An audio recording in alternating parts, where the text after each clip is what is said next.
Testing. Hello. Um.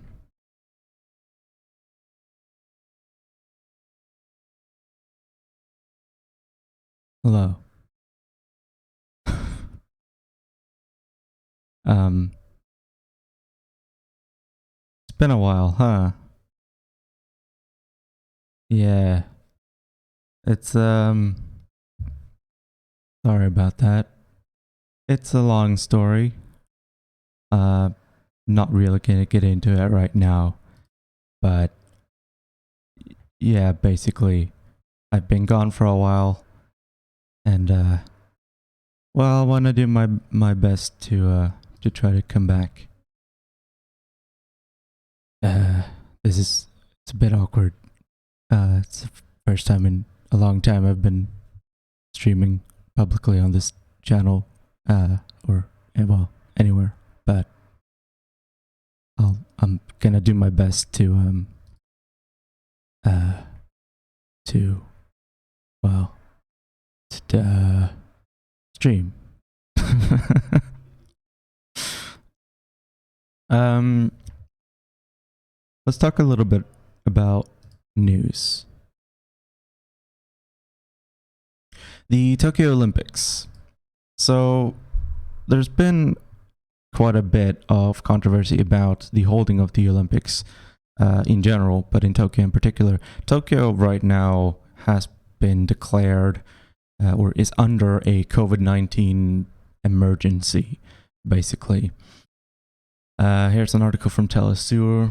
Tokyo 2020 Olympics and Paralympic Games are to be held in the summer. Japanese population largely supports this restrictive measure, despite the economic impact, the restrictive measure being no foreign audience allowed in Tokyo. The government of Japan has decided to exclude foreign audiences from the Tokyo 2020 Olympics and the Paralympic Games. Although it's the 2021 Olympics, it was supposed to be the 2020 Olympics, but it's being held in 2021 either way. Part of efforts to prevent the spread of the new coronavirus.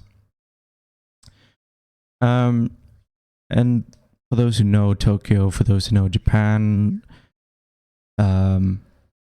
there's been certain kind of weird efforts to segregate foreigners from native Japanese people, putting up, signs like only foreigners use this elevator, only Japanese people use this elevator, right? Kind of like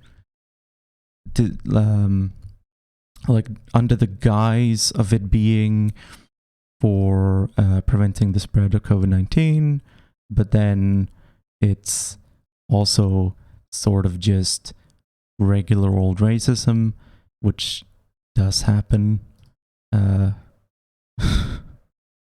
which does happen in Japan. The government has concluded it's not possible to welcome people from abroad, given the Japanese public's concern about the coronavirus and the fact that more contagious COVID-19 variants have been detected in other countries. So I support the initiative, the effort to have fewer people at the Olympics. It makes sense. The fact that we're holding the Olympics at all can kind of be questioned, but if they're going to be held, sure, fewer people being there publicly is better. But there's also a danger of when you say, well, we're just going to not have foreigners, that if you're still gonna have an audience, if you're still gonna have people there present physically watching, you might end up kind of psychologically letting people get away with not being as careful as they otherwise might be. Let me zoom in a little bit. I just noticed all right.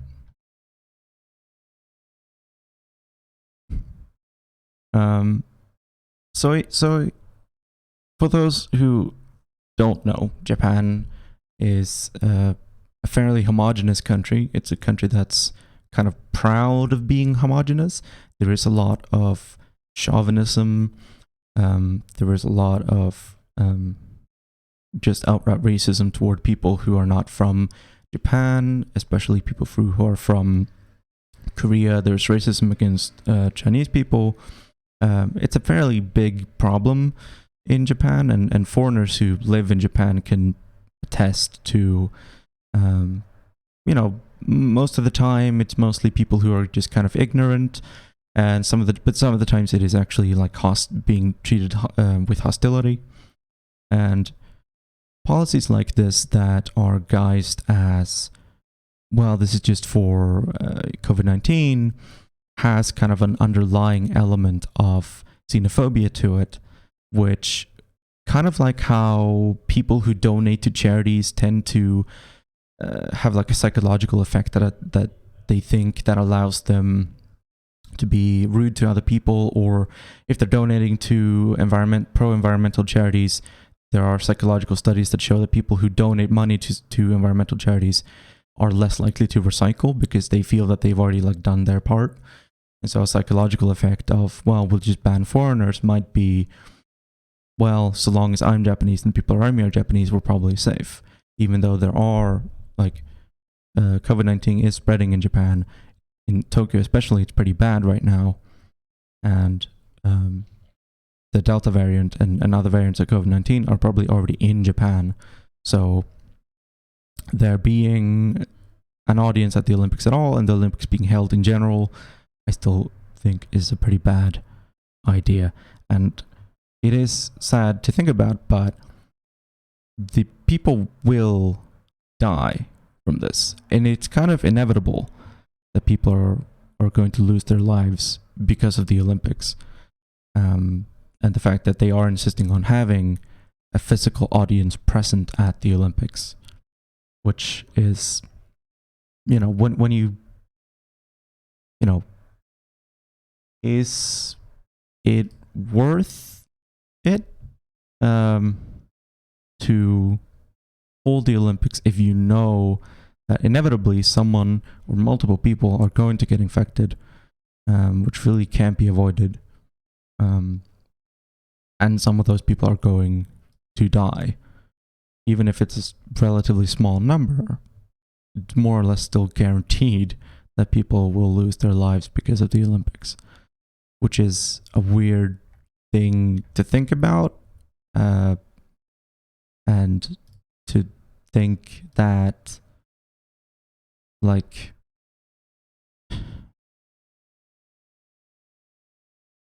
there is a calculation there that the officials are making, both in Japan and the Olympic committees, that there is a certain amount of deaths that is acceptable, more or less, for the, like, to if the Olympics is going to be held, a certain amount of people are going to die, and there's probably a number somewhere that some committee has decided on, like, this is an acceptable risk for this many people to die, so long as we can do the sports and kick the balls around. It's but the reason that I say that it's inevitable that people are going to catch COVID and or die because of the physical audience at the Olympics is because at Eurovision in the Netherlands, the number of precautions they took was really, really high, right? They only had a Dutch audience. They, everyone had masks. All the members of the audience were tested for COVID-19. All the staff members, all the singers, everything, right? One of the performing groups, people from Iceland, one of the members of the band was tested for COVID, and Iceland wasn't allowed to perform live at Eurovision, right? So they took so many precautions that I don't think that the Olympics are going to be taking, right? But people still caught COVID, and I don't know how many people lost their lives, but I know at least 1 or 2 people lost their lives from catching COVID at Eurovision, despite all those precautions. So, yeah, that's the Olympics. It's the Olympics. It's the sports.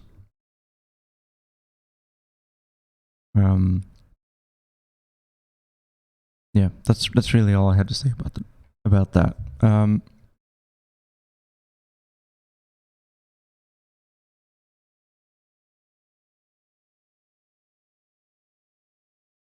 Waning immunity. Pfizer recommends a third booster dose. Let's keep on the COVID news for now. Pfizer announced Thursday that... Alright, I'll zoom in so you can read better. I'll try to anyway. Pfizer announced Thursday that it's recording a decline in immunity from its coronavirus vaccine, and it said it's redoubling its effort to develop a booster dose to protect people from variants. As seen in real-world data published by the Australian Ministry of Health, the vaccine's efficacy in preventing both infection and symptomatic disease has declined 6 months after vaccination, though efficacy in preventing severe disease remains high, the company said in a statement emailed to CNN. In addition, during this period, the Delta variant is becoming the dominant variant in Israel as well as many other countries. These findings are consistent with an ongoing analysis of the company's Phase 3 study. Although protection against severe disease remains high for the full 6 months, a decline in efficacy against symptomatic disease is expected over time, and the continued emergence of variants. Based on the totality of data to date, Pfizer and BioNTech believe that a third dose may be beneficial between 6 and 12 months following the second dose to maintain the highest levels of protection. Israel's health ministry said in a statement earlier this week that it had found that the efficacy of Pfizer vaccine had dropped from more than 90% to about 64% as the Delta or B.1.617.2 variant spread. The company said booster doses of its vaccine developed with BioNTech produce levels of neutralizing antibodies that are 5 to 10 times higher than those produced after 2 doses. Companies expect to publish more definitive data soon, as well as in a peer-reviewed journal. Plan to submit the data to FDA, EMA, and other regulatory authorities coming this week. Yeah, that's more or less to be expected. The Pfizer vaccine, while it is efficient, it has a relatively high efficacy rate. Inevitably, the second booster shot of the Pfizer vaccine is more or less useful to take. The original dose, in follow-up studies of people who took the first dose, they had more immunity than initially thought, and so the second dose is kind of sort of necessary, but you might be able to get by, at least for a while, on only the first dose. But the third dose, which Pfizer is developing, which is going to be against the Delta variant, will be necessary because the Delta variant seems to not give a shit if you have the first, even the first 2 doses, the first dose and the first booster shot. So the third one is going to be more or less exclusively for the variants.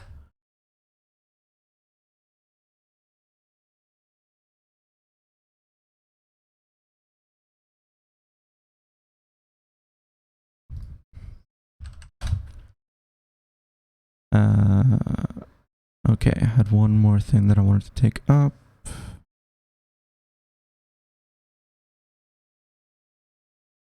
Okay, here it is. Efficacy of 91.2% with 2 doses of Sabriana 2 and 1 of Sabriana Plus. So, since we're just talking about vaccine, we might as well talk about the new Sabriana 2 vaccine developed in Cuba by one of the medical research laboratories there. Research of clinical trials of this combination of Sabriana candidate vaccines were announced yesterday at a meeting of the government's COVID-19 task force, led by President Miguel Diaz-Canel Bermudez. The combination of 2 doses of the candidate vaccine Sabriana 2 and 1 of Sabriana Plus, administered in a 0-28-56-day regimen, was found to have an efficacy of 91.2% in preventing symptomatic cases of COVID-19, reported Dr. Vicente Verez Bencomo, director of the Finlay Vaccine Institute, IFV, at Thursday's meeting of Cuban government's COVID-19 Prevention and Control Task Force. So the Sabriana vaccine cure, or course, I suppose, does have a reported efficacy rate higher than the Pfizer vaccine, which is very promising. It is one of the highest reported efficacy rates of any COVID-19 vaccines developed to date, although we are likely to see more other vaccines developed in other countries by other pharmaceutical companies with similar efficacy rates at Sabriana 2, probably coming out later this year, early next year. But the early stages and trials and data coming out of the Sabriana 2 vaccine are very promising, kind of surprising, took even the people who developed it by surprise. I don't think Sabriana 2 was ever expected to be as efficient or have such high efficacy as it did, but it's apparently a very good vaccine. The results are much better than expected. For any Americans who feel like they might want the Sabriana 2 vaccine, unfortunately the embargo against Cuba goes both ways. So Americans are more or less out of luck with trying to get any Cuban medicine or vaccines, and vice versa. President congratulated the IFV and other institutions that participated in the creation of Sabriana. He said that is an indication of how hard our scientists have worked. If I recall correctly, there were five separate institutions that were tasked with developing their own vaccines. And the first one was Abriana, I believe. Let me double check. Abdallah. Right. Which has been used throughout Cuba at this point, as well as on pediatric patients.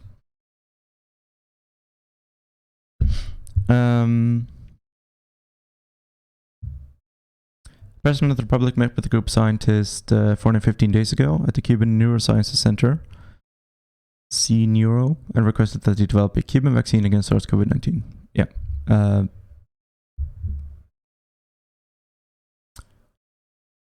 Referring to the meeting at the Center for Genetic Engineering and Biotechnology a few weeks ago, when 92.28% efficacy of the Abdallah vaccine candidates was announced to workers there, DSGNL recalled that he made the request with the conviction that Cuban scientists would succeed.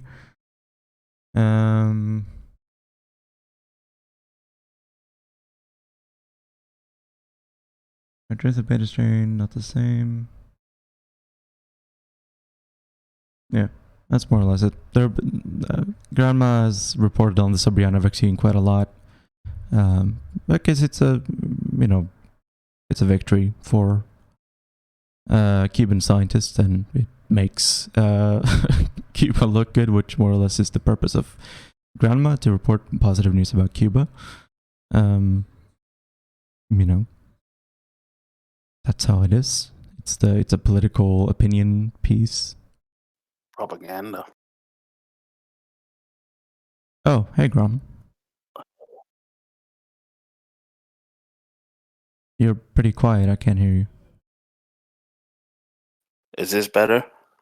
Yeah, a little bit. Can you say something? Something. Hello. There we go.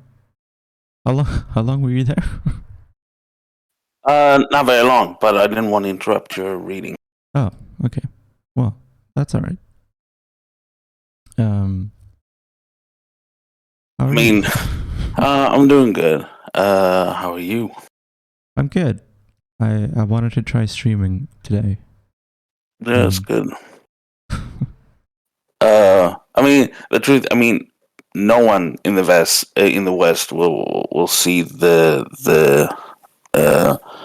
Cuban vaccines. We all have set up trade deals with these like Pfizer and stuff like that already. Sweden has buying a lot of AstraZeneca, of course.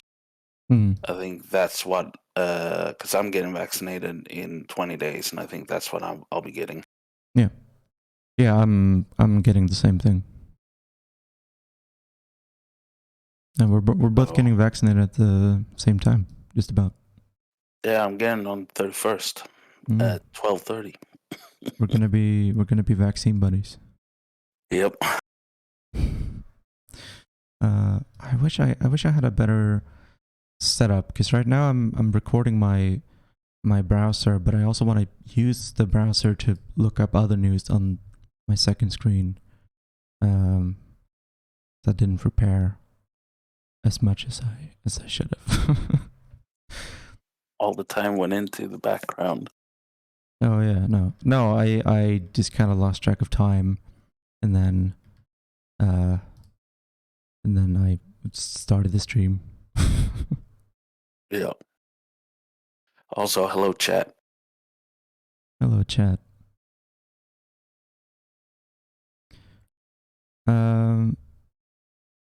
What are some news you've been following recently? Anything you're interested in? No. I haven't really been following much. I've been very immersed in Red Dead Redemption. Well, all right.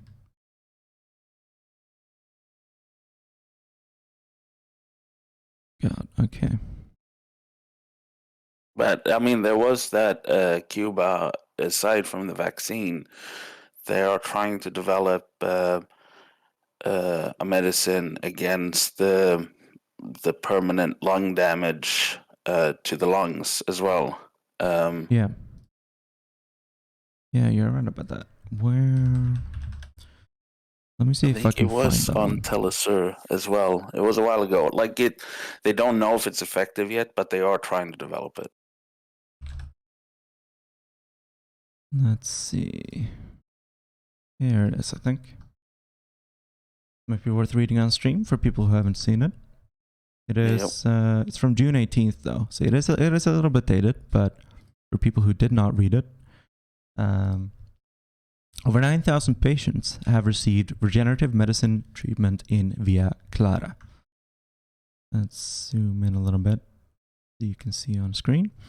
The Regenerative Medicine Services Center in the Central Province has improved patients' quality of life for over 10 years and recently treated lung lesions in those recovering from COVID-19. Santa Clara, the Regenerative Medicine Services Center in the Central Province of Villa Clara, has treated over 9,300 individuals since its creation 10 years ago. Mainly serving those living in the region, they have significantly improved quality of life with the use of innovative techniques. The use of regenerative medicine seeks to repair, replace, and regenerate cells, tissues, and organs with the aim of restoring or recovering the regular functioning of the body, explains Dr. Manuel Antonio Arce Gonzalez, researcher at the Unit Biomedical Research in Villa Clara and head of the Regenerative Medicine Services in the territory. He also said that, given the qualities of this medicine, it is recently used to treat lung lesions in patients who recovered from COVID-19. Related to this therapy, it has included the use of autologous stem cells in the treatment of conditions such as osteoarthrosis, of the knee, right? Because it's arthrosis, okay, and the hip, and pseudoarthrosis. People who suffer from herniated intervertebral discs, my God, my mouth is really dry. Ischemic heart disease, Peyronie's disease, or amyotrophic lateral sclerosis have required these services as well. Another novelty of this service is the use for the first time in Cuba of a fibrin biomaterial rich in platelets and leukocytes, highly useful product in the repair of damaged tissues, whose one of its qualities is its possibility to adapt to any part of the organism, its regenerative action, and its capacity to speed up the recovery of damaged tissues. Researchers at the Unit of Biomedical Research from the University of Villa Clara work in new variants of tissue regeneration, such as the liquid forms, which have shown very promising results in the treatment of functional dysphonia in the field of otorhinolaryngology. Perfect, flawless.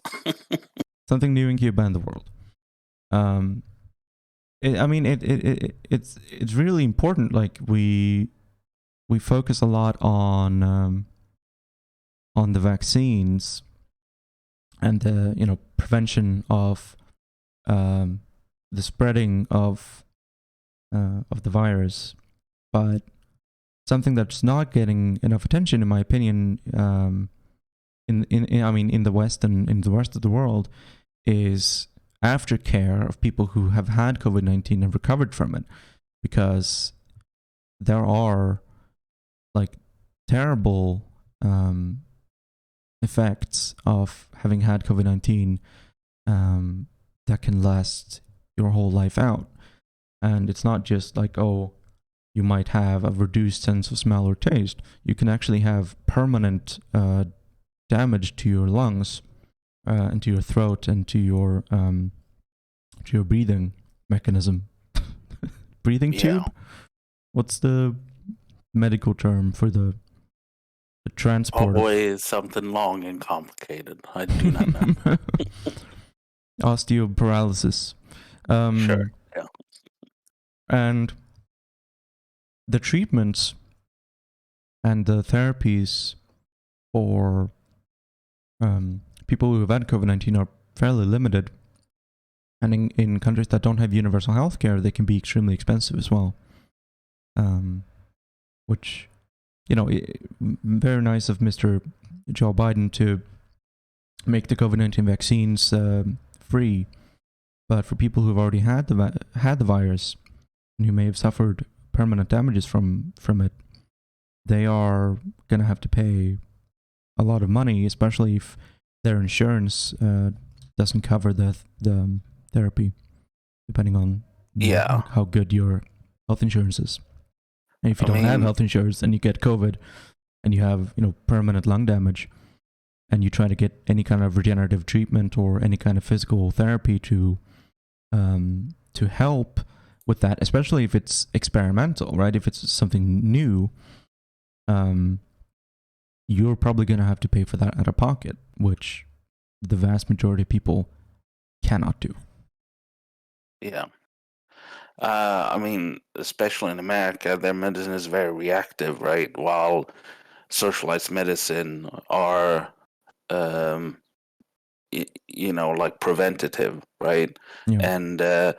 And you see the vaccine being free in America it's just like mathematical equation that like the loss of workforce literally cost more than vaccinating everybody.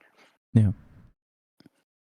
And the few people who can't work, which probably still be forced to work regardless, right? That's not something worth investing in. It's just the truth of the matter, right? But like, and it's like we have to like this medication. I think they don't know if it's effective, right? They hope that it's effective against like recovering against like COVID-19. Yeah. But it's also like something that, again, because it's in Cuba, we might not see it. I mean, like Cuba has vaccine against lung cancer, and we don't have that here, right? So, CNN does what CNN does. With the Taliban surging as the U.S. No, shut up. I don't actually want to listen to you. Taliban have made further territorial gains in Afghanistan over the past day, capturing 2 strategic border crossings just days after the hasty departure of U.S. combat troops from the country. One of the crossings that have fallen to the Taliban is the town of Islam Kala in the northwestern province of Herat. It's a key gateway into Iran. Acting head of provincial customs department Minister Ahmad Naseri was quoted by Afghan network Tola News saying that Islam Kala and Torgundi, which lies on the Turkmenistan border, have both fallen to the Taliban. The CNN and other like mainstream news in the United States have reported ever since Biden made the decision to leave Afghanistan. We are here at Bagram Air Base. This is the first time Yeah, that's great. Have reported on how terrible it was for the U.S. to pull out of Afghanistan and all the the poor government in Afghanistan. The puppet government, more or less, that America set up. How they're going to be left fighting the Taliban all on their own, which is so sad. Mm. And the commander of that Air Force base who wasn't told that the US was leaving, and he woke up very sad. And Hey, all alone at the Air Force Base. They left him behind. Also, high wing, high learning. Hello. So the reason that I'm critical of the... I'm not against reporting on the situation in Afghanistan and reporting on when the Taliban makes gains in Afghanistan, right? Because the Taliban is a terrible organization. The people who are forced to live under Taliban rule are oppressed by regressive social policies of the Taliban. But the reason that I'm skeptical of, or critical rather, of reporting, especially in the wake of the US leaving Afghanistan, is because none of these news agencies like CNN or MSNBC or any of these other liberal mainstream media outlets, when they report on what's happening in Afghanistan, and they report all outraged that the Taliban is making ground now that the US is leaving, is that they are forgetting the fact that the Taliban has grown since the United States intervened in Afghanistan. And I mean, the US has been in Afghanistan since 2001 with the sole mission of defeating the Taliban. Like, the amount of money that's been thrown into the US military complex to build planes and bombs and everything to try to defeat the Taliban, right? So much money, so many lives spent trying to defeat the Taliban, and yet they somehow couldn't do it, right? And how could that be? Well, the United States set up a satellite government in Afghanistan to try to be the new legitimate government of Afghanistan, right? To compete with the Taliban. And any and all opposition to that government or to the United States military presence in Afghanistan was more or less equated to collaboration with the Taliban. So any opposition groups, democratic or socialist, liberal, conservative, no matter what, any opposition groups to the puppet government in Afghanistan or to US military presence in Afghanistan were branded as terrorists or collaborators with terrorists. They were suppressed or sometimes fought against, right, by the US military, as if they were the Taliban themselves. And the only option left for Afghani people who wanted to join a group that was against US military presence was the Taliban. They were the only group left for people to join. And when the US comes in and they say, oh, we think there are terrorists hiding in this village, and they burn it to the ground, or they bomb a church, or they bomb a wedding or a hospital, and people are outraged at civilian loss of life, and they have no avenue to express their opposition to US military presence because all those opposition parties were pushed away because, oh, they're collaborating with terrorists because they don't want the US to be here. So now you've got tons of people who are outraged at the US and the damage that they're doing to Afghanistan and the military presence that they have in Afghanistan, uninvited, right? So people didn't ask the US to come in there. And obviously, if someone just lost their entire family and they want to get the US out of their country, they're going to join the only people who are fighting the US, which, because of the US's intervention, is the Taliban. And that's not even to mention the fact that if you go back to before the US landed in Afghanistan post 9/11, like, the whole reason that the Taliban even exist is because the CIA funded them to fight the Soviet Union and to overthrow the Democratic Republic in Afghanistan, right? Like, there was a secular democratic republic in Afghanistan. The CIA funded the Taliban, funded the Mujahideen and Islamist extremist groups, gave them money and funding and training and weapons to overthrow the Soviet government in Afghanistan. Then the Taliban took over. Then 9/11 happened. Then the US went in to fight the people that they just armed. And the more they fight them, the more boots on the ground, the more towns and villages that they bomb, the more people get angry at the US and join the Taliban. So the bigger the Taliban gets, and the more the US can justify fighting in Afghanistan. Yeah. Now they're finally pulling out, and the CNN is like, "Wow, I can't believe we're pulling out of Afghanistan. Why would we do that? Look at how much ground the Taliban is gaining from the fact that we're pulling out." And yeah, it's terrible. Yeah. It's terrible that the Taliban is gaining ground. It was terrible that the Democratic Republic of Afghanistan was overthrown. But boots on the ground and military action and US military presence in Afghanistan is not going to prevent the Taliban from growing. It's gonna make the Taliban grow stronger. Like, the US position on the Taliban went from, we're gonna completely wipe them out, we're never gonna negotiate with them, to, all right, it's time that we finally sit down and we discuss a peace treaty with the Taliban that we promised we would never negotiate with, that we would never treat as a legitimate entity. It's like, oh, because of our presence here and how much we've fucked up in being here, now the Taliban is like this legitimate political force that we have to deal with, that we have to make a peace treaty with. Yeah. So, yeah, fuck the Taliban. But the only way to make the Taliban go away is to get, to create peace by getting foreign military out of the country, and if anything, supporting those opposition groups that the US suppressed, like the sympathizers with the previous socialist government, right? Yeah, I mean, those resisting the Taliban.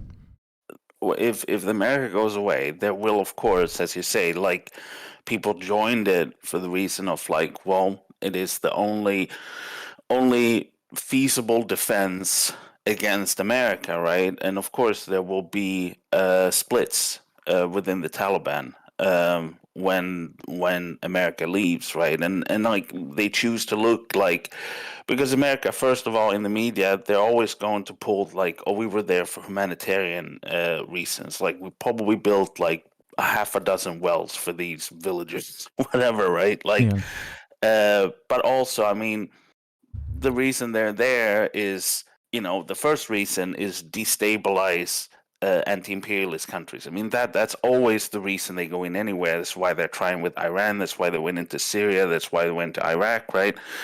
Libya, whatever, right? Destabilize. But then after that point, it's all about selling bombs, basically, right? A war that ends sells no bombs. Yeah.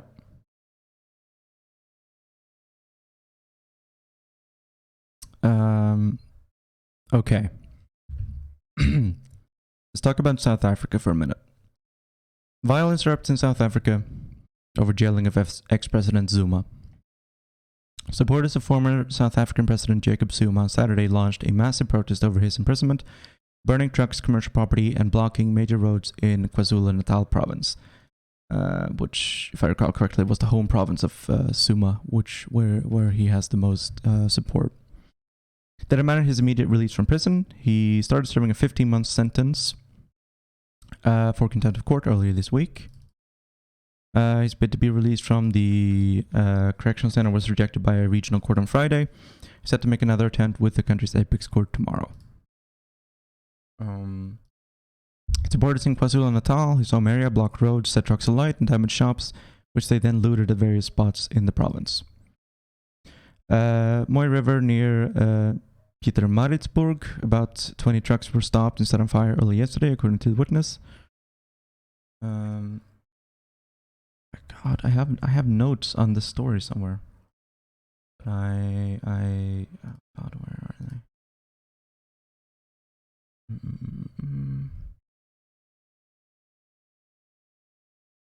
Police say they arrested 27 people involved in the burning and looting. Increased numbers of police were deployed to affected areas where they monitored entrances to major highways, search vehicles. Scores of Sumo supporters who gathered outside his home in Nakandla last weekend threatened violence should the former president be sent to prison. Sumo attorneys have voted police last Wednesday night. Sumo was in prison for defying court order to testify before a state-backed inquiry probing allegations of corruption during his term as president from 2009 to 2018. Have you heard about this story at all? Nope.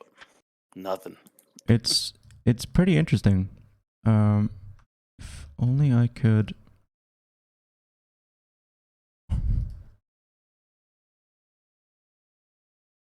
find. Here we go.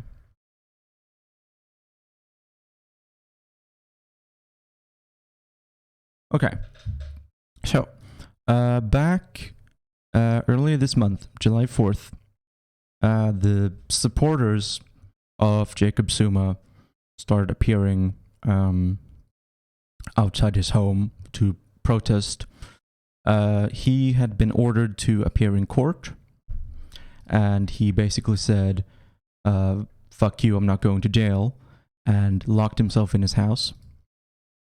And his supporters showed up to be there for him. The background to this whole thing. So Jacob Zuma was the deputy president, which is when most of the alleged corruption happened. From 1999 to 2005, he was the deputy president of South Africa.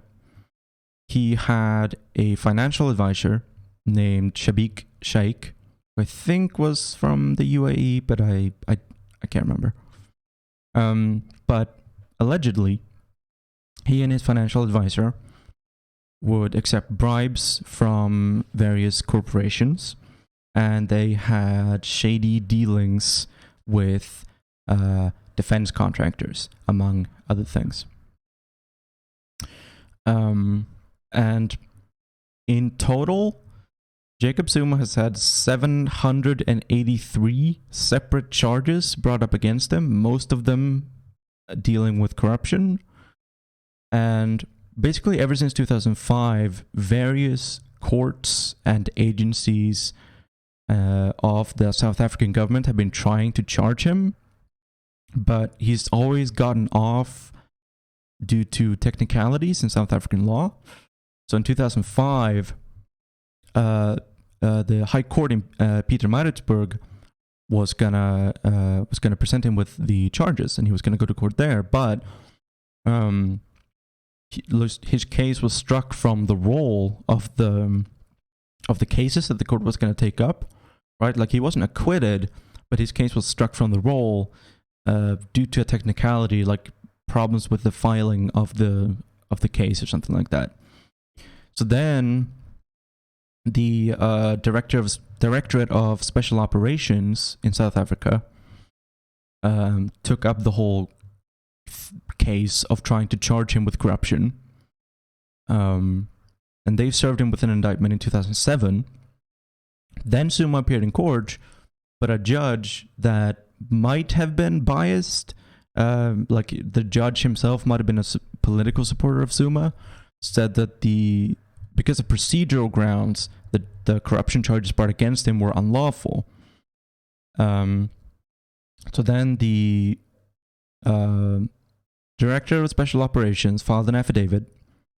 Basically, they filed an appeal to the Supreme Court of Appeal in Bloemfontein. And they declared in 2009 that the charges were not unlawful, and that the previous judge had been wrong for declaring them unlawful. But then the Director of Special Operations received like threats from politicians and other people affiliated with Zuma. And they like dropped the case because they were too close to the case, right? Like they had become involved in the politics of the case, and so they felt that they couldn't continue with the procedures. anymore. And then there was like this big scramble basically between 2009 and like 2015, where a bunch of different organizations, including like several like opposition political parties, were trying to pick up this case. Look, cause like every fucking organization in South Africa was trying to charge this guy with corruption. But then he became leader of the African National Congress in 2007. He became the president of South Africa in 2009. Like during this whole scandal with like corruption charges and everything, he was elected president.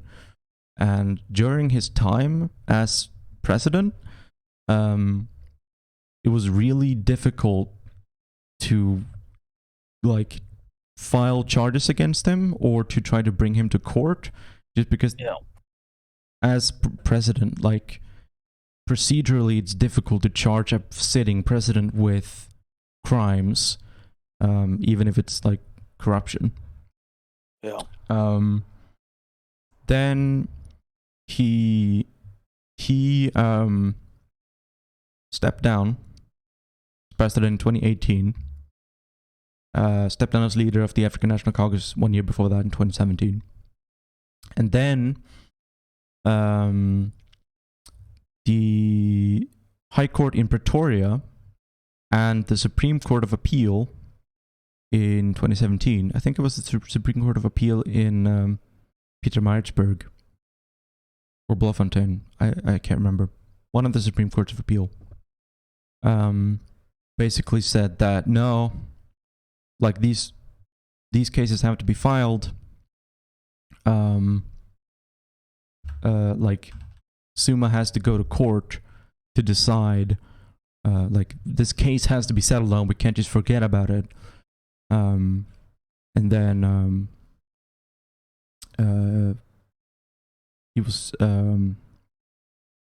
he would face 18 charges of corruption and 700 counts of fraud and money laundering.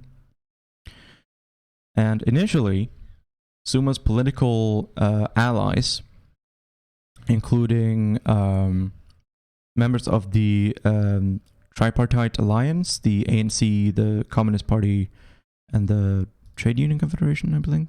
Yeah, Congress of South African Trade Unions, that's it. They protested this because they thought it was politically motivated. But they've since turned around and said, no, actually, he was probably corrupt. He should probably face justice for that. And then involved in the whole thing, there were also rape charges that were filed against him. That I don't know what happened to those. I haven't read up on those specifically. Let me check real quick.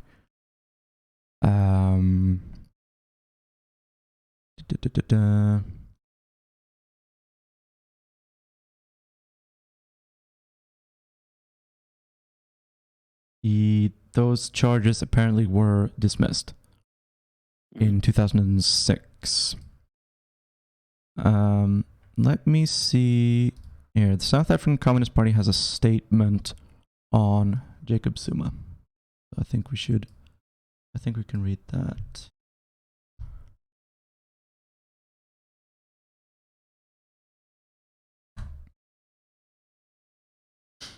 SACP statement on former President Jacob Zuma handing himself over to serve his sentence. South African Communist Party reiterates its stance, reaffirming the supremacy of our constitution and the rule of law, including the principle flowing from the Freedom Charter that in our democratic dispensation, no one is above the law. The former President Jacob Zuma complied with the Constitutional Court judgment for him to either hand himself over or to be arrested to serve his present sentence. It's a clear sign that no one is above the law. Albeit late, during that 11th hour on Wednesday, July 7th, 2021, he opted to hand himself over just before midnight instead of getting himself arrested. Such situations should serve as a message to all, especially those who opportunistically sought to exploit it to sow civil strife, that we must all uphold the supremacy of our democratically adopted constitution and work toward the peaceful reconstruction, transformation, and development of our country.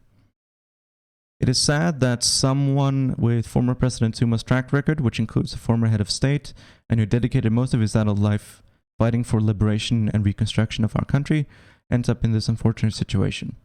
Sad turn of events could have easily been prevented through compliance with the process of rule of law, which former President Zuma articulated with the distinction when he established the commission, then as President of the Republic.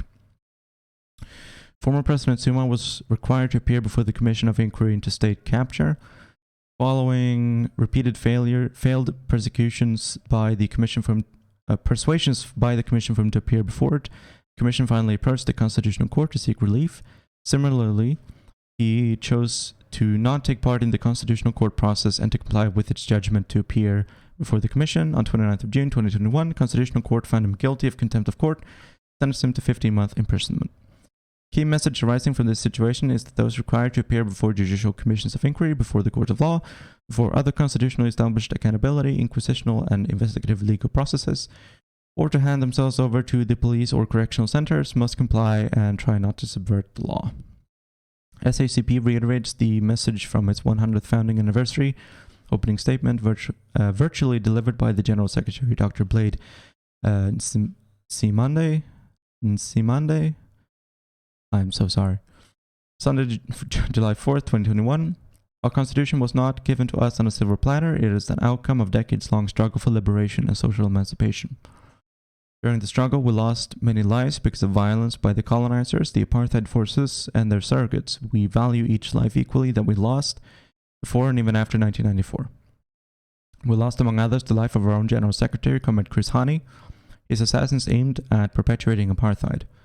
With the sterling leadership of our movement, the masses rejected the invitation to a civil war. April 1994 date of our first democratic general election was resultantly set, and we achieved the transition from apartheid to our current democratic dispensation, with our constitution adopted as the supreme law of the Republic. Therefore, the SACP reiterates its strong condemnation of the groupings and individuals who were inciting violence in the name of defending former President Zuma to undermine our constitution. War is deadly. It's not something any person or grouping should play with. And I think it just kind of repeats that. SACP supports the ANC in taking steps within its ranks against those abusing the name of the MK. The Liberation Army. We will strengthen our participation in the organization reconstruction of the real MK veterans based on the revolutionary values of our struggle. Issued by the South African Communist Party. So Jacob Zuma, it's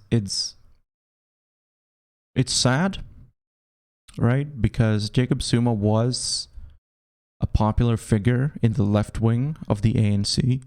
The ANC, for a long time, has been becoming more and more centrist, abandoning its official goals of establishing socialism and more or less aligning themselves further with the West and with capitalism, not really implementing neoliberalism to an extent, but also taking a stance on social democratic policies. And like the ANC is like a big tent party for the left, right? And you've got social democrats who are very neoliberal, and then you also have factions in the ANC that were socialist, that were sympathetic to Marxism, that are allied with the South African Communist Party. And Zuma was he was like, you can kind of compare it to Hugo Chavez, I guess, right? Like he was part of the left wing of the ANC, right? He was allied with trade unions. He was allied with Marxist and communist and democratic socialists. And then, like, as far as we can tell, the allegations of corruption were in his time as deputy president between 1999 and 2005, and it was in 2007, right? 2007 that he became leader of the ANC. So,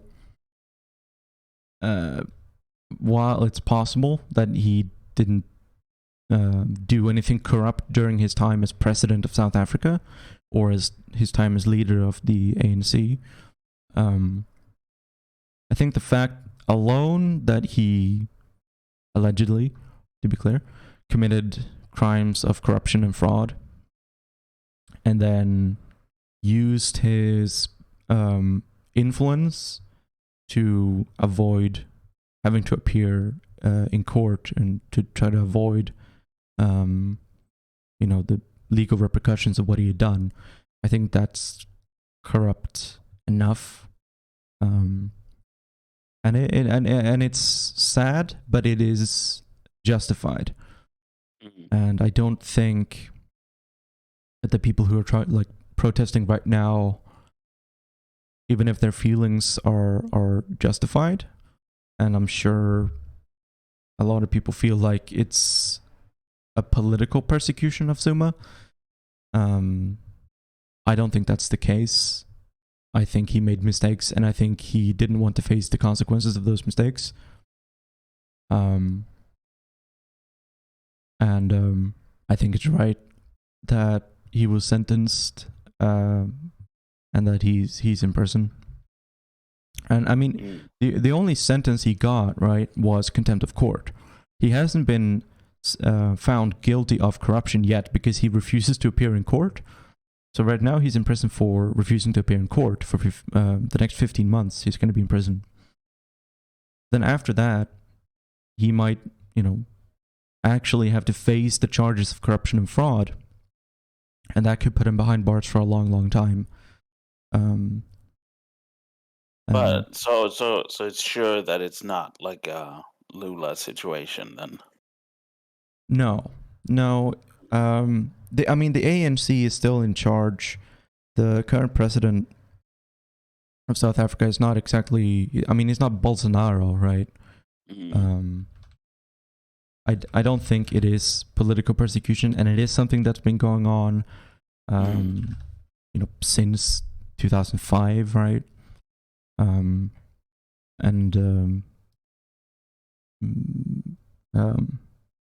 Various courts have all found that the charges are legitimate and they're not politically motivated. The only court that ruled in Zuma's favor was a judge who was politically aligned with Zuma and wanted to see him get off. So, no, I don't think it's politically motivated. I think if it was politically motivated, then we would see the Economic Freedom Fighters, which is the main left-wing opposition party in South Africa. They would likely have something to say about it. But as far as I can tell, the Economic Freedom Fighters are in favor of Zuma facing, justice. So the only opposition or the only supporters of Zuma are those who supported Zuma during his time as president, who are members of the ANC, and especially people who come from his hometown and his home province seem to also be the people who support him the most, because during his time as president, he invested a lot of money in infrastructure development and things in his home province, and so he has a lot of support there. Less so in the rest of South Africa, basically. Yeah. Hello, Panchito. Oh, I thought you were talking to someone who joined the voice chat. No, I'm just gotta keep up with chat, sure. I'm looking at chat. I'm just also looking at other things. Let's see. Economic Freedom Fighters. Let's see. They had a statement.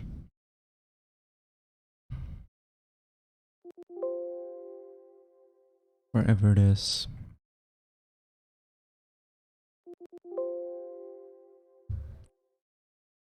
15 July.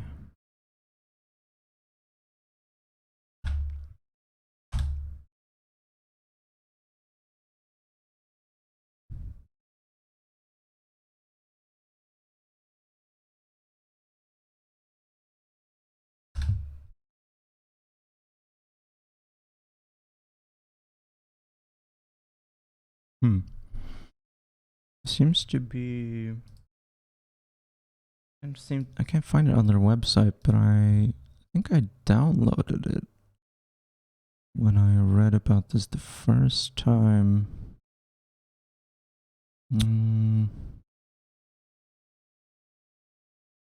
Is it? No. No, I think the economic freedom fighters might have deleted the statement that they had. Maybe I just can't find it for some reason. Oh, maybe it's under media statements. Hang on. That's 2020.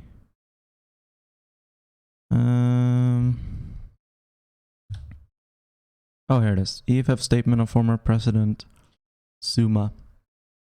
His decision not to cooperate with the Sonda Commission. EFF notes the statement by former President Jacob Zuma in relation to the Commission on State Capture. We strongly believe that the decision of Mr. Jacob Zuma to defy the constitutional court and laws that govern society is misguided. We call on Mr. Zuma and his legal counsel to reconsider the ill-advised decision to defy particularly the constitutional court, because such will leave an unsustainable precedent might lead to instability. Mr. Jacob Zuma must respond to the many allegations of corruption and wrongdoing leveled against him. White capitalist establishment capture of the state happens in collaboration with the Ramaphosa political faction, whose power was brought through capitalist money. The Sonda Commission seems to avoid the fact that billions of rands used by Ramaphosa's presidency amount to deepest form of state capture and control. When former ESCOM CEO Brian Molefe was exposing the massive correct network around ESCOM's coal supplies and the role of Mr. Cyril Ramaphosa, Judge Sando claimed corona exposure and distributed the undisputable and hardcore evidence against Ramaphosa. Therefore, call for the Sonda Commission of Inquiry to exercise justice in a manner that will bring confidence to the people of South Africa that justice is being sought, not factional agendas. Thus far, the Sonda Commission has veered into factional battles aimed at protecting the Pravin Gordhan-led cabal, which fully controls Cyril Ramaphosa on behalf of the white capitalist establishment. The Sonda Commission must proceed with and complete the submissions by former ESCOM CEO Brian Molefe, thereafter call Ramaphosa to come and account about his relationship with ESCOM coal suppliers. Oh, can you zoom this PDF? Yes, I'm sorry. There. In this context, no one in South Africa, including a former or sitting president, should defy the rulings of the Constitutional Court because South Africa is under the rule of law. One of the important features of South Africa's constitutional democracy is the rule of law, and all of us must abide by the rule of law and constitution. We reiterate our call to former President Jacob Zuma and his legal counsel to reconsider the outright defiance of the Constitutional Court, which will always be recourse if the Sonda Commission's biasness continues. Hello, It's Versa. similar. Yeah, Hello. it's similar to the statement by the South African Communist Party. Although I think the economic freedom fighters are also more critical of the sitting president, Ramaphosa, Cyril Ramaphosa, who does have allegations of corruption leveled against him as well. But like we said earlier, it's very difficult to charge a sitting president with, anything really. Yeah. So even that, if Ramaphosa is going to be charged with corruption as well, it's likely going to have to wait until he's out of office. Which basically the same thing happened in the US, right? There were a bunch of courts and stuff that wanted to charge Trump with tax fraud and things, but they couldn't really do it until he wasn't president anymore. Which is... And then they didn't do it anyway. Well, there was something, wasn't there? Aides to Trump were charged with tax fraud. Yeah, but that's not Trump, Right. right? Let's see. I mean, there are Trump investigations. organization was charged with tax fraud. Yeah. So his company. Yeah, I mean there are investigations going on right now, right? But it's just like in America they have that. I mean, the Democrats don't want to do anything. Like they just pretend they do, right? Because it's this kind of like decorum, right? Because like if you start this trend of charging presidents after they've like been presidents, then you'd literally have to charge every single president that America has ever had, right? Like Mm. they're all criminals. Yeah, basically. Yeah. um. Yeah, it's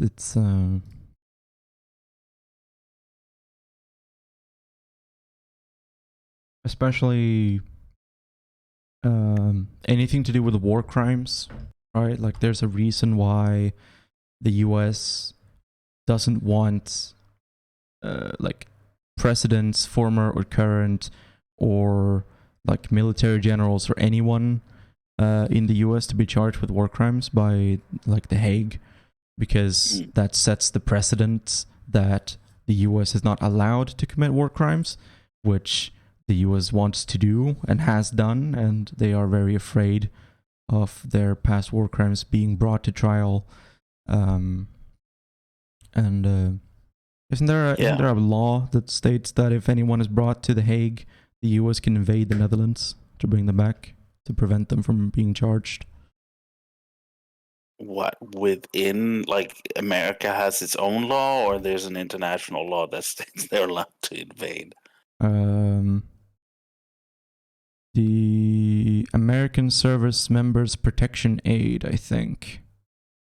The Hague Invasion Act is what it's dubbed, apparently. A U.S. federal law that aims to protect United States military personnel, other elected appointed officials of the United States military personnel, against criminal prosecution by an international criminal court to which the United States is not party.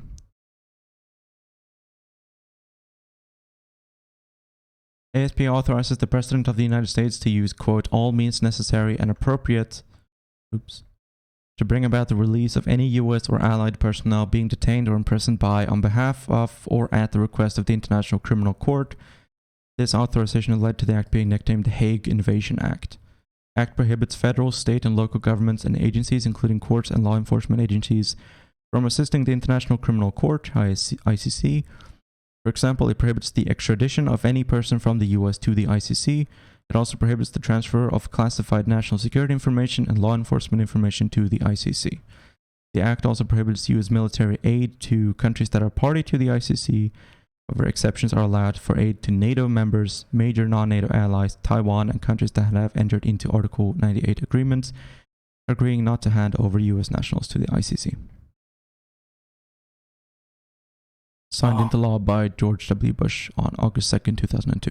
Of course. Yeah.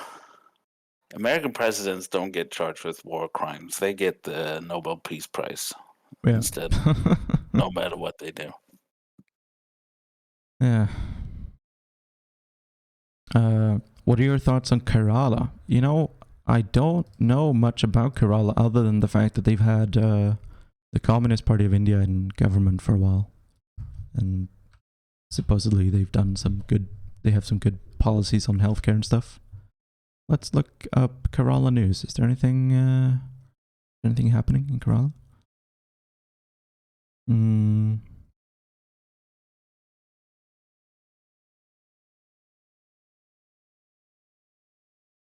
Apparently, there's a case of the Zika virus in Kerala.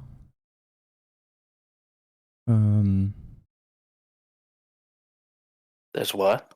There's a case of the Zika virus in Kerala. Oh. 14 cases reported. Wow. And they're also struggling with COVID. Yep. 2 Kerala football fans hurt while celebrating Argentina's win in Copa America. Many places in North Kerala, soccer crazy fans took to the streets early in the morning to celebrate Argentina's victory over their Latin American arch rivals to lift a record equaling 15th Copa American title in Rio de Janeiro. 2 football fans in Kerala received serious brain injuries. Well, that's from the Hindustan Times. This is not as wholesome as Laos. You're right. Let's see. Do we have Laotian news anywhere?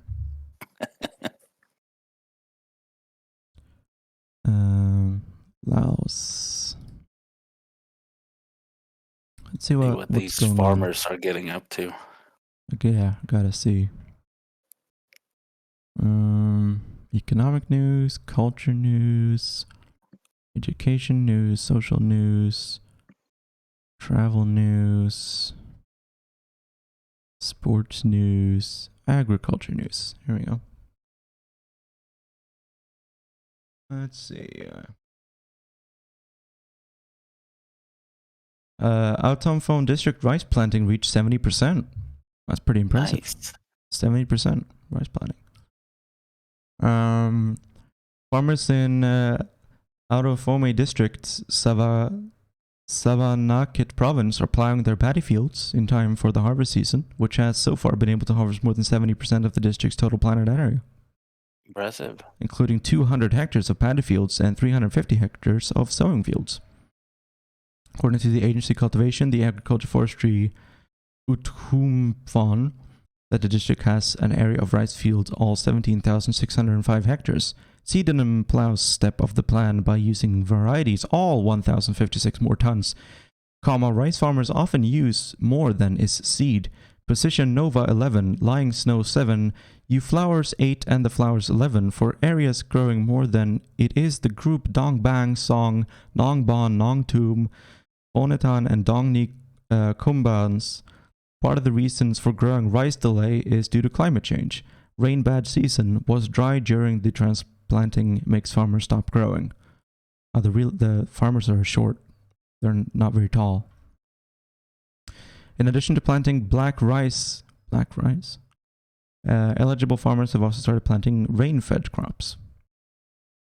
That's good. This is kind of doomer for Laos because they mentioned climate change. I've never, Yes, but fern is a good medicine for health. Hang on, can you say something? Hello? Okay, sorry. Your waveform looked low, but it was just my imagination. Apart from being boiled for food, it is also used to nourish nerves and heal bones and wounds. Leaves compound, alternate, and tissue axillary with giant spores along the margin, leaflets opposite. Part used head hair medicinal benefits. Source Institute of Medicine and Traditional Medicine. So that's good. Wow. Fern is a good medicine for health. Yeah, if anybody in chat ever needs some nice, just mundane, not like we're all gonna die news, go to Laos state media site, right? They have really wholesome, just like this is going on, like farmers out here planting stuff. The harvest is great and, really wholesome. It's Pasakson is what it's called. It's the People's Newspaper. It's the official newspaper of the People's Revolutionary Party of Laos. Yeah. We've got some great news here. 75% of rice planting. I want to read about this tree planting though. Employees in Champasak provincial office attend a tree planting ceremony. Yeah. Kind of just looks like they're planting one tree. It's a lot of people for one tree. 7th July at the headquarters in Champasak, employees, servant of government offices, departments, and offices within the ceremonial tree planting announced the planting of 1st of June with the participation of How, the son of the governor of Champasak. Right, of course. You, as site of kindred head of the province, said in a ceremony, this is to continue the expansion of the Congress First 11th Party and expand the meeting to 7 of the Provincial Party Committee, One of the key goals the government has taken to protect the underlying restoration, restore environmental stability and sustainability of the environment by the policy management. Protection, forest, sustainability, and involvement of people aims to protect, restore the forest degradation, forest cover, orn, and reforestation areas covered country to 65% in 2015 and 70% in 2020. Trees planted at this time is kind of rosewood, 20 trees, in order to protect, build, and develop the nation in general, and in particular to make Champasak province green, clean, and beautiful, ensure sustainable development. See, sometimes it makes perfect sense, and then sometimes it's very hard to know what they're talking about. Yeah, I mean it is translated to. Also, the little banner that's scrolling on the screen, those are pretty much. I think they're pretty much most of them are from like headlines from the Laos Yeah. Most website, of them. right? Yeah. Some of them are just like that. The Google Translate made them funny, but some of them are like actually what they wrote. Yeah. And it's a fun read. Yeah. Like this one. Vietnam's economy is growing fast this year. The growth of Mongolia. Yeah. It just like it looks like they go and just grab articles about GDP growth in random countries like every now and then because there's lots of like, oh, their GDP went up by 2%, like the UK's GDP going up by 4.5% this year. Yeah. Europe will face a new epidemic. Mr. Xi Jinping. China builds a prosperous society. Alaska, the largest state of the United States. What does Laos have to say about Alaska? I want to know. Oh wait, I actually have a headline for this.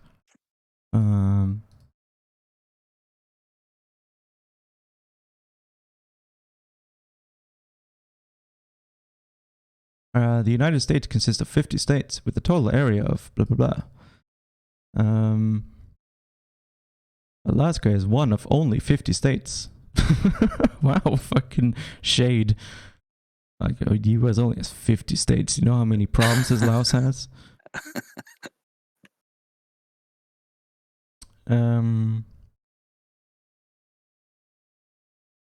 Alaska belonged to Russia because in the 18th century, Russia was the first European settler in Alaska. British Empire, Ottoman Empire, now Turkey, and Sardinia, now Italy.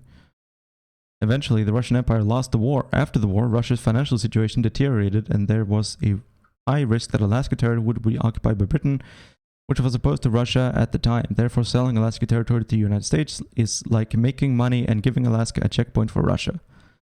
At that time, there are those who agree and disagree with the US government to buy Alaska, or those who agree that the purchase of Alaska will increase the trade balance between the United States and Asia, as well as help expand the United States' power to Asia. Opposition groups called for the government to spend money on icy lands that were considered by Alaska to be of almost no economic benefit to the United States at the time.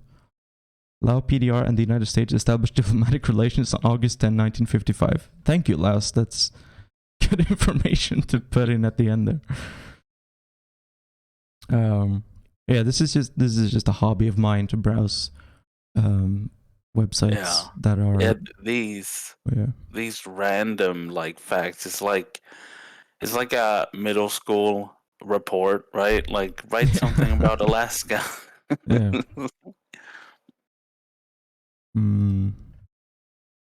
Very adorable. I love it. Yeah, it is.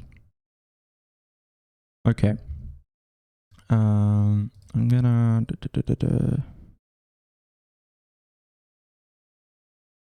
I think. I wanna play some AI Dungeon. What is that? Oh, do you not know what AI Dungeon is? Way to make me look like it's like, oh, you don't know what AI Dungeon is? Wow. Are you telling me you have no idea what AI Dungeon is? I have no idea. Okay. Let's see. Is it here? Chrome. Is it?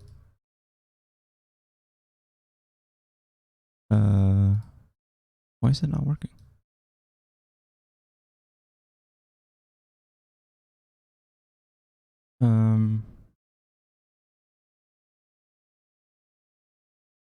Yeah, Wing is like breaking news, but for real this time. Wait, what? Breaking news? What? In America, though, everything is breaking news. It's so bad they make a new word for actually breaking news. Oh, right. Yeah. It's actually breaking news this time. So AI Yeah. Dungeon is survival.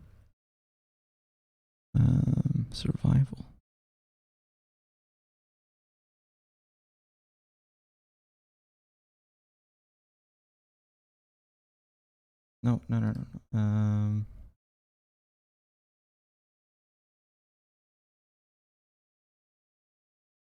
Sci-fi, fantasy. Where is it? The normal one. There it is. Access. So AI Dungeon is.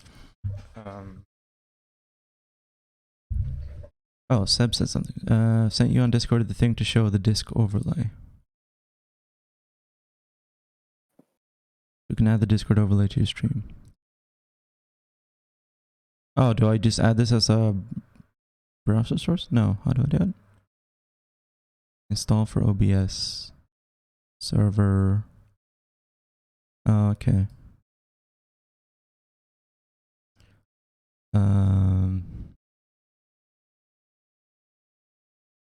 Wait, voice widget, voice channel, streaming.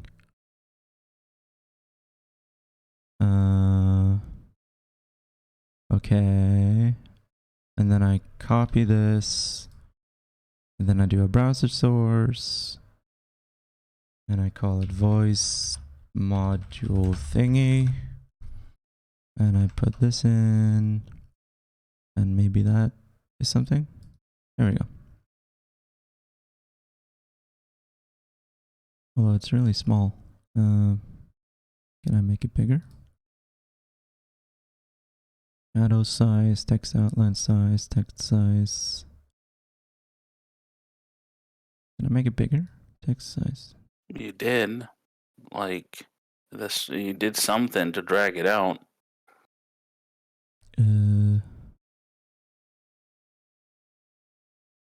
Text outline size, shadow size, color size. I don't know. But I can do this, which is just like increasing the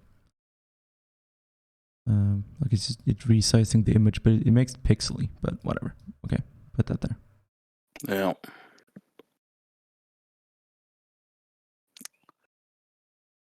I mean, Versa, you should look at a lot of like communist websites, like their official ones.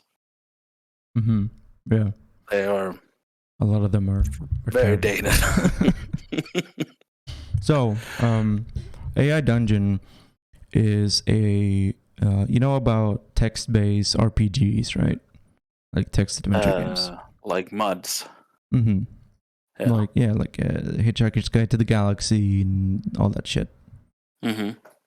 So AI Dungeon is a text-based role-playing game where you input your actions just like in any normal text RPG, and then whatever you put in, an artificial intelligence based on the GPT-2 or neural network is going to generate what happens, and it's neat and also usually pretty funny because that's just how artificial intelligence is. So it's like a single player D&D. Yeah. And Yeah. the GM is a computer. Robot. Success is a world of peace and prosperity. It's a land in which all races live together in harmony. The gnomes build their machines and live among the humans. Elves run the academics in which people come to learn. Ogres have no qualms living in the same town as humans or gnomes, yet all is not well. Oh no. We can create a character. What should our name be?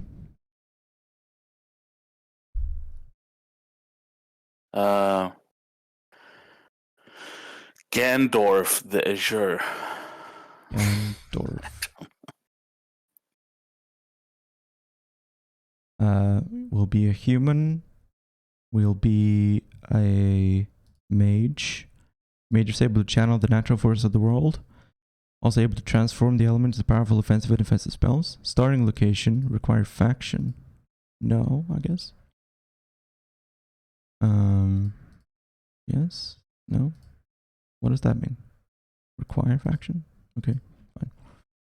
Yalan is a kingdom in which the gnomes control society. Struggling kingdom in the dark world. Magicless kingdom. Peaceful kingdom where everyone has a home and a place in society. Alright, we'll pick that one. Uruk is a town in the Empire for Lania. Town is a gateway to the great city of Lania. Return for its importance. Uruk is well protected with a strong military presence. Okay. World events. We'll turn this off for now. Start.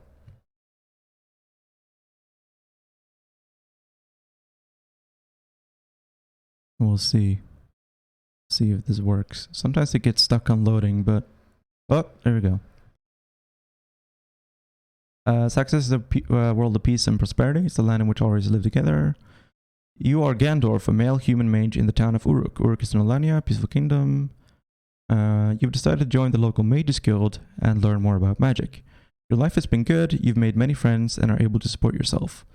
You sit in the local tavern with your friends discussing the future when a fight breaks out between two local miners. What do we do? What do you think, Rom? What do we do? Should we intervene? Should we help? What should we do? We can just watch, right? Watch the fight. Sing a song. Just start singing a song. You walk over to the two miners arguing and jeering. They're arguing over who should win, the ultimate fighter Turok or the undefeated gladiator Kratos. We can also we can say, we can do, and then we can narrate. Mm-hmm.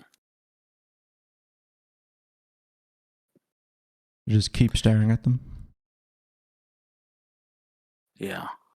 Where we keep staring at them. You just keep watching them.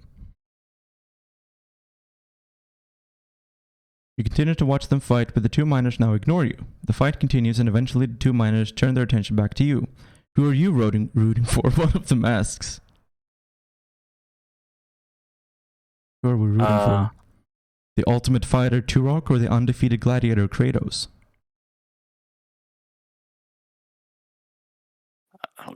Kratos, of course. Gotta be Kratos. Kratos.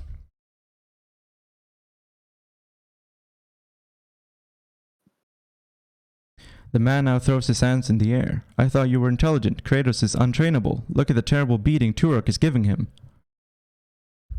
But Kratos is more handsome.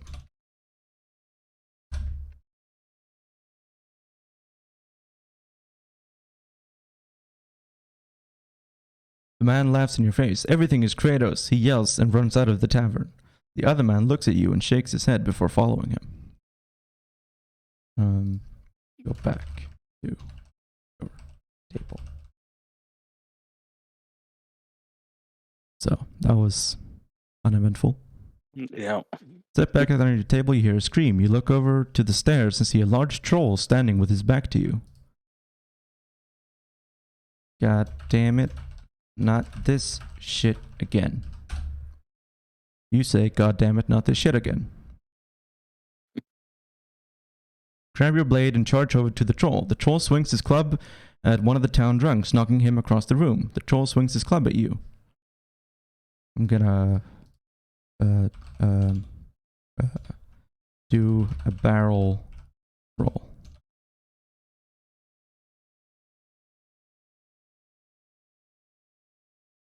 You roll out of the way of the club, allowing it to smash the floor. You strike the troll's foot, severing his toe. Hang on. Pick up his toe. Pick up the toe. Pick up the troll's toe and say, wait, hang on. I'm thinking Lost of something. No. It's got to be something toe related, like to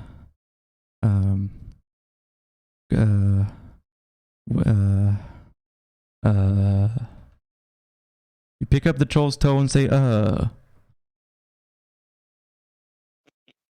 as the troll screams in agony, the tavern quickly empties, leaving you, the troll, and the town drunk.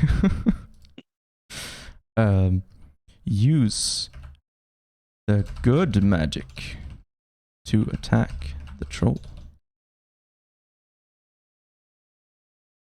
Oh, is Ben in chat? Oh no, he's Yeah, not. Is he? and yeah, he's in chat. And Ben's Oh, there Ben's he is. mom's asked if you're gonna be on Ben's show today because she loves your voice. I don't know. Ben hasn't invited me to his show. If he wants me on, I can be on. You use the good medic to attack the troll. You draw upon the power of the Melgis and unleash a beam of light from your finger, blinding the troll. Let's see. Actually, we can look at our settings. Restrict explicit content. Nah, fuck it. I am over 18. Action score. Score each action and see your game score. No, that's okay. Dragon type. Generation we tried. Do same story button. Default. Game mode is do. No tip. Show feedback. Randomness. 1. Length. Okay. I want to increase the length a little bit. We don't need music, don't need narration. Okay. So now it should give a bit longer longer prompts or longer results when we type in text. Blinding the troll. Okay, finish him off with a spell or something.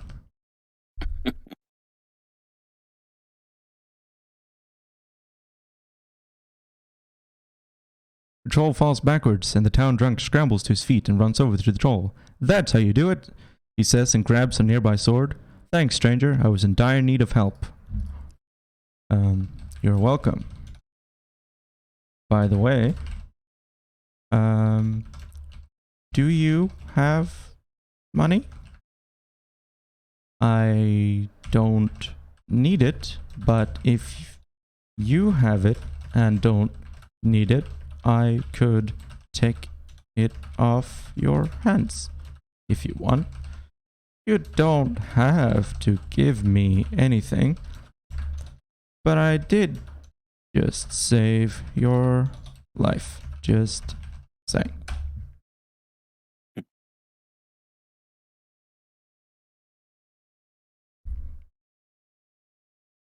Well, aren't you a righteous man? He says and pulls out his wallet.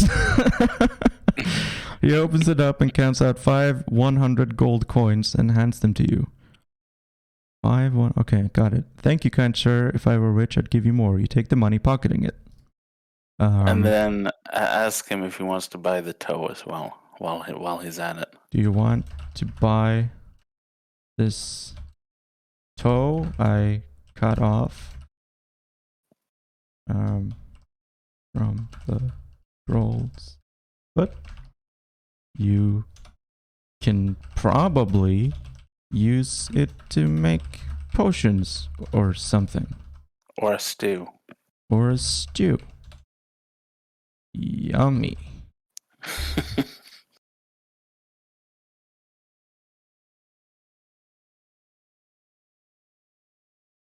You dropped a toe on the ground in front of him. I can do that, he says, surprised. Sure, why not, you say. He greedily picks up the toe and puts it in his pocket. Is there somewhere I can get a room around here? I don't know. I don't work here. What do I look like? An innkeeper? Fuck off, man. 500 gold coins of 5 coins worth 100 gold each. I think it was 5 coins worth 100 each. You push him away. Hey, I just saved your damn life. Give me a damn room. No, I saved your life, mister. You draw your blade again. Alright, I'm leaving, he says, and walks out of the tavern. Leave. Alright, let's get out of here. Outside you see the troll's club. It seems to be made of solid stone. It's nearly the size of you. You smile as you pick it up. Hello, you found my club, a voice says as you turn around to see the troll. No! How? I just killed you.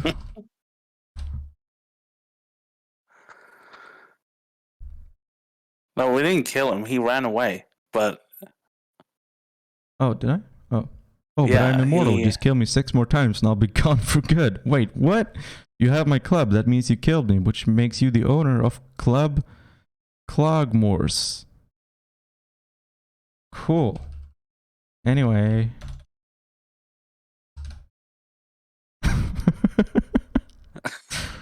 how are you like? That's not how immortality works. Do you want to know anything else? No. Oh, okay then. He shrugs and turns to leave. He walks out of the city and you never see him again. Go home.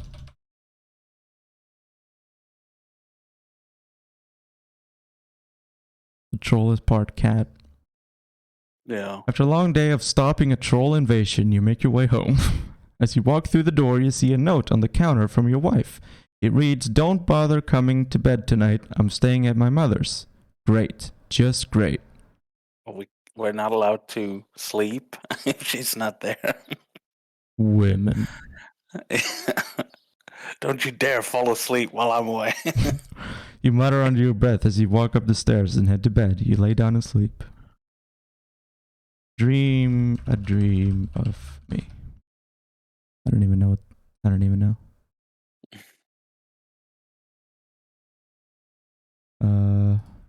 Wait, what's going on? Oh. You are the center of the universe. All life revolves around you. You see a small red orb floating just in front of your face. It seems to be pulsating slowly. A small blue and green orb comes into view and pushes against the red one. This is a shitty dream.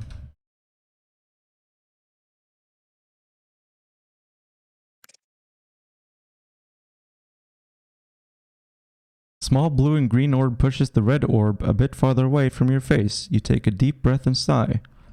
Now, why is it doing that? I don't want to select this. Cancel.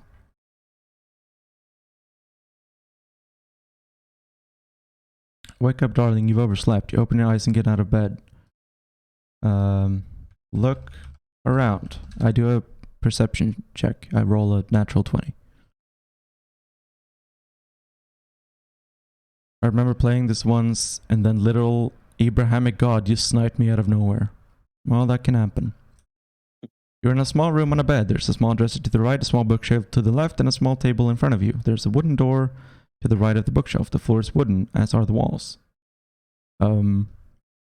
Look for the look for the person who told me to wake up and see who it is. You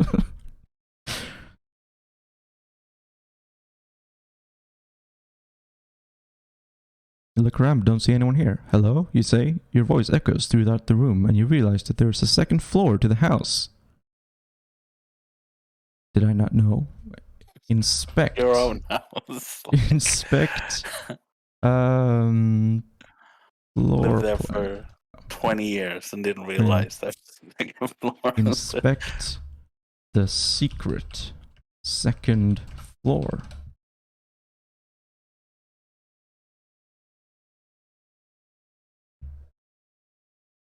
You go up the stairs to the second floor. There are 3 doors, one to your left, one in front of you, and one to your right. Each door is made of wood and has a glass window. All of them are closed.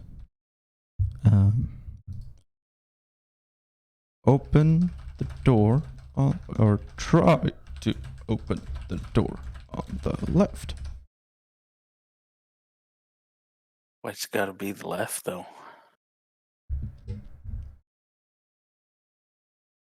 You open the door on the left and find a bathroom. You walk inside and take a look around. There's a sink, a toilet, and a bathtub. A shower head is mounted on the wall above the tub. The walls are blue. That's good. Check if there is toilet paper. Hello, holy cat.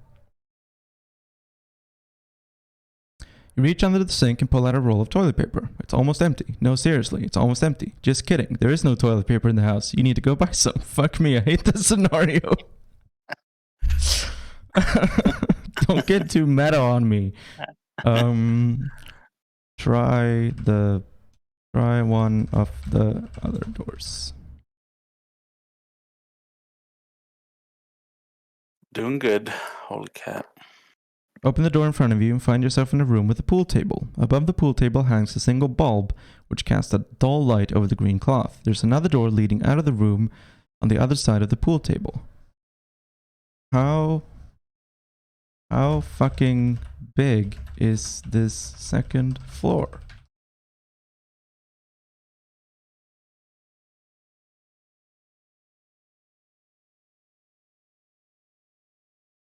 If this house was any bigger, it would be called a mansion. No, seriously, it's fucking huge. You've explored the whole thing except for the room at the top of the stairs. The door leads to a stairway that goes up to the third floor. There's a third floor? That's endless.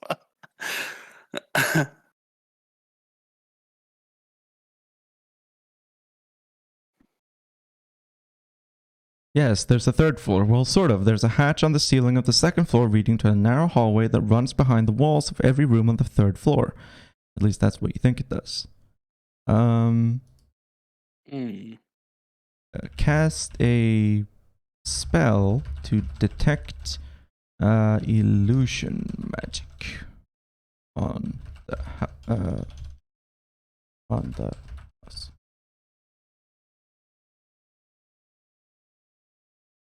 It's gotta be an enchantment. As you stand in the hallway, you can't help but feel like you're being watched. You stretch your hands out in front of you and run them over the walls on both sides. The feeling persists. Maybe someone is using a spy hole to watch you right now. That's creepy.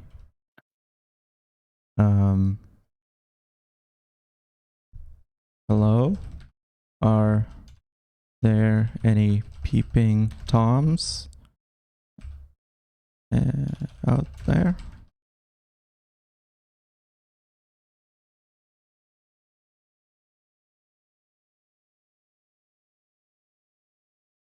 I swear, if someone answers this, I'm leaving. The only sounds you hear are the quiet creaks and moans of an old house. With your hands in front of you, you walk down the hallway. You feel a draft coming from somewhere.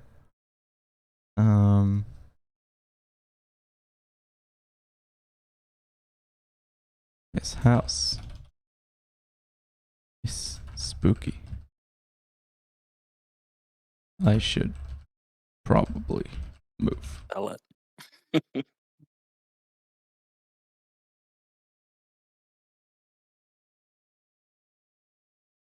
Take a step forward. The hallway seems to go on forever. You try the door at the end of the hallway just out of curiosity. You continue down the hall in what you think is the right direction. The feeling you're being watched never subsides.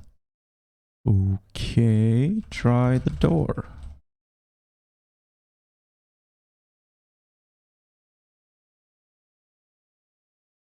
Try the door at the end of the hallway. It's locked. The door says fire exit. I think it's a safe bet that this leads outside. You should try it out. How? Why would... Who locks a fire exit? Why is that even possible?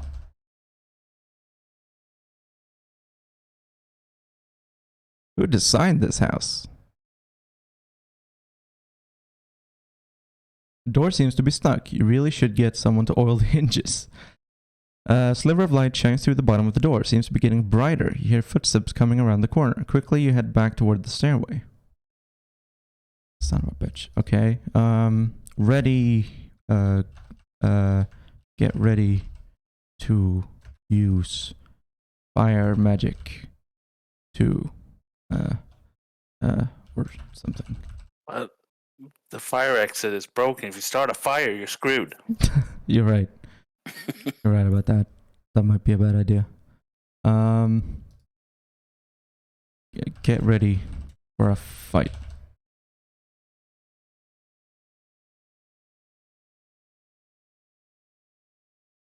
Just in case. Yeah. Turn the corner and put your back to the wall, searching for the source of the footsteps. A blonde woman in a blue dress walks around the corner with her hands against the wall, searching for the same things as you are. But we don't know what we're searching for. I'm looking for whoever designed this fucking house. Woman jumps as you address her. She turns to face you looking a bit frightened.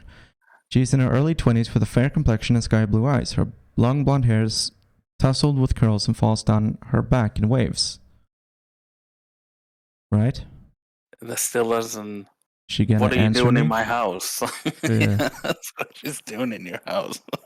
She looks at you with a mixture of fear and awe. Clearly, she's new to this whole thing and prone to cliches. You scared me, she says accusingly. You were the one who came up behind me, you reply. She raises an eyebrow. What are you doing in the secret and or magic floor of my house, which I didn't know existed until like 5 minutes ago?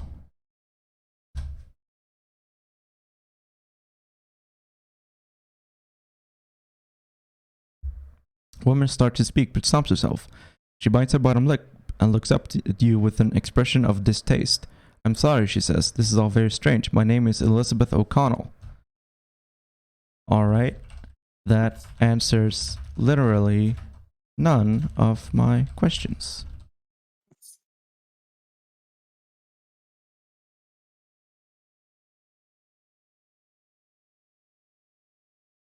And you can call me Cole. That's not my name. She gives you a questioning look. It's a nickname, you explain. Ah, she replies. I was on my way to a party when I woke up here. You don't remember anything?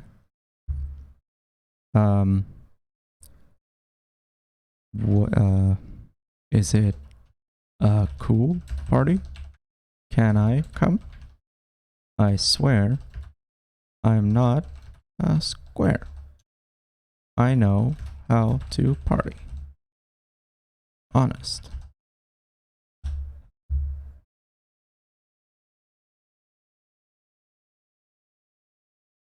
Elizabeth's eyebrows rise and she looks at you like what you just said confused her. Do you even know where here is? She asks. No, I woke up here too. She gives you another look of skepticism and disbelief. Exactly, she says. I feel like this woman is not answering any of my questions. No. You woke up in a secret magic school. I, on the other hand, woke up in a bathroom. That's crazy. There's no way that you begin to say before Elizabeth holds up her hand. Hush, I think I hear something. Wait. Are you the one who used up the last of the toilet paper? Technically, it's true. You woke up in your house. Elizabeth looks at you with a pitiful stare. Do you really want to have that conversation right now? She asks. The footsteps grow louder and more menacing. Whoever it is, they're coming for you. Insist. You need to know. Find a place to hide.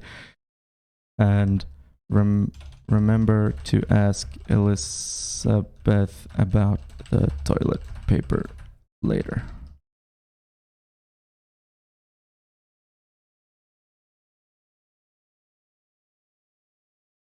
Pull Elizabeth toward the door on the right. A chill runs down your spine as you enter the dimly lit room. You feel goosebumps rise up on your arms and your hair stand up on end. You shiver and wrap your arms around yourself. It's cold in here. Use magic to warm yourself.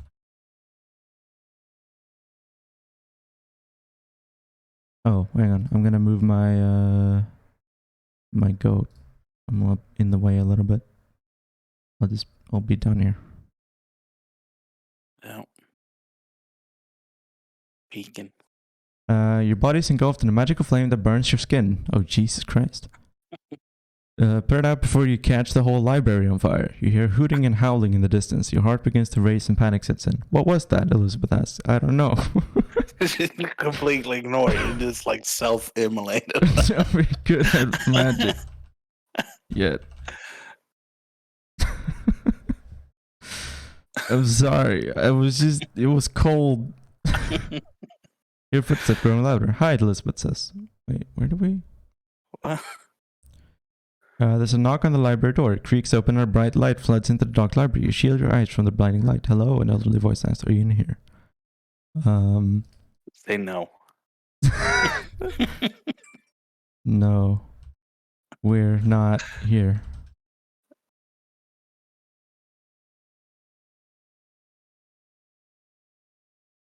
See if she believes it. Here, Elizabeth stifle a laugh and shake her head. It's okay, she says. We're in here. Come on out, you two, the elderly voice says. I promise I won't bite. Cast detection spell on the elderly woman to see if she has fangs.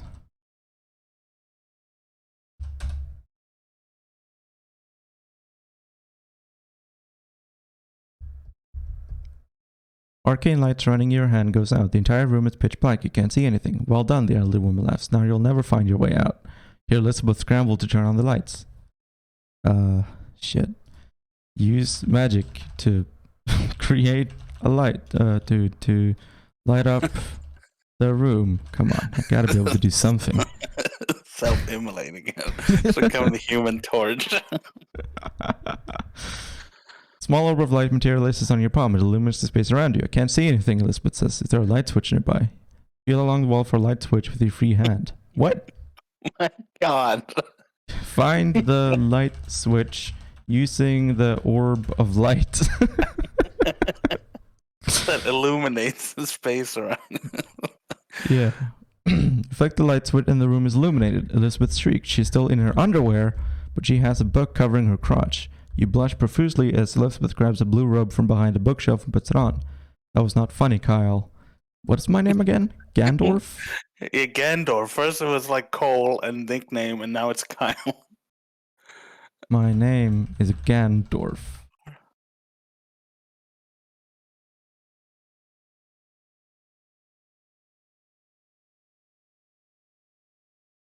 It's okay, the elderly woman says. You're just as guilty as she is. You see a woman in her late 50s or early 60s. She wears a flowering black robe and silver jewelry around her neck. Her silver hair flows down to her waist. Are you the one responsible for this freaky magic school above my house?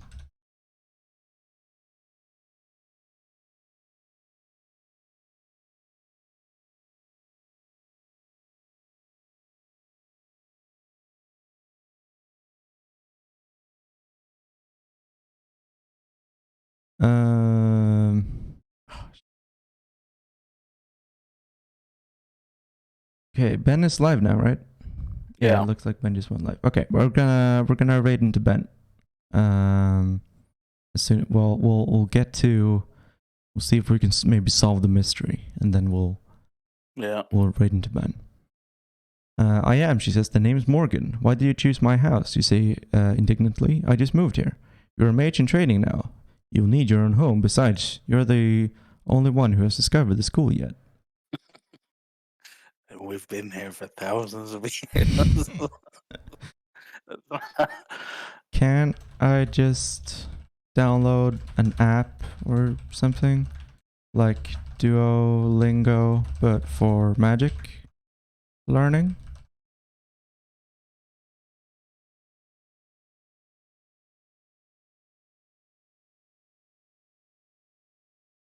No, Morgan says. The only way to learn magic is to experience it firsthand. You could teach me, Elizabeth says. I want to learn magic. Magic isn't for women. I've decided Gandorf is raging sexist. Why not? Because it isn't. Just because you're a chauvinist doesn't mean you can prevent me from learning spells. Fine, you can learn magic. Are we done here? Yes, Morgan says. So you gave her permission in the end. Okay. How much is the tuition fee? Is Bernie Sanders gonna make it free?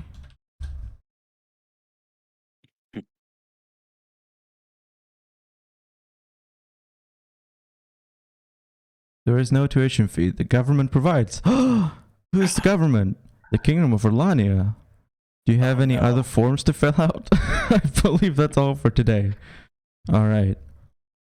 We're gonna celebrate. Then we're gonna raid into bed. Yeah. Elizabeth and you go out for coffee and discuss the future. I can't believe we're in a magic school, and it's all thanks to Tinder. It's pretty crazy. You talk for hours about your plans for the future. The end. All thanks to Tinder. It's like a fever dream, essentially. Blump and there we go. The bleep Blomsky. The bleep and the blomp. Thanks for tuning in, everyone. And you might see me over on Ben's stream if he wants me there. Okay, have a good one. Later.